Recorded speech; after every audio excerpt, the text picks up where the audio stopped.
welcome back for another Fiction Friday video. Last week, I asked you guys what book you'd like for me to review next for Fiction Friday, and the winner was Where the Crawdads Sing by Delia Owens. And I'll just go ahead and let you know, for me, this is a 5 out of 5-star book. I absolutely loved it, thought it was wonderful. I highly recommend it. That's really all you have to know, but I'll say more to fill up 5 minutes or so for the video. To start with, I'm from Louisiana. As a little kid, I grew up in a poor family. We lived out in the middle of the woods. I wandered around in the forest, playing with bugs, exploring the area, and so very much, even though this story is not in Louisiana, it's in the South, and everything that is said about nature really spoke to my heart. I really enjoyed that. So in some ways, I felt like this book was written for me. You know, it called to me. This is the story of Kaya. It starts in the 1950s. She's a poor girl living out in the swamp in a really messed up family, and her family members leave her one by one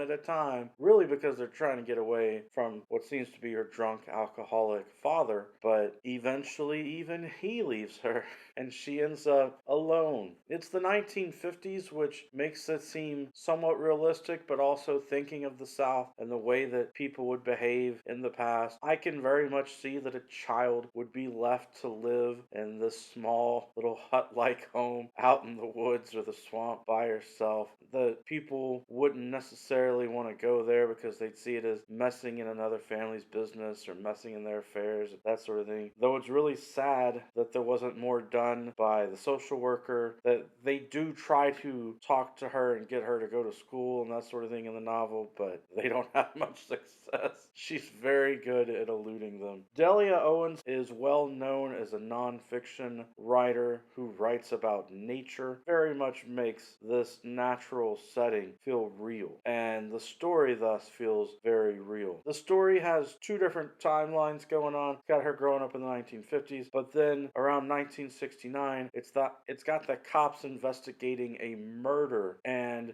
people suspect her, the creepy, weird swamp girl, the girl that grew up all alone and is mysterious, as this kind of unknown thing that they're scared of. They suspect her of being guilty of the murder. And you then have the police investigation and the accusations and everything that goes on. And I loved it. I love a good murder mystery. I love the story of nature. So I thought that it worked out really well. Even though she is living on her own, she's not entirely alone in the story. She has allies. There are some people in the community who admire and respect her grit and have been there at least somewhat to help her. The guy who runs the store where she goes to trade, he seems really nice and very helpful to her. But like I said, most people in the community, they don't really know her. They just kind of know of the strange story of the mysterious girl out in the woods. The story has two different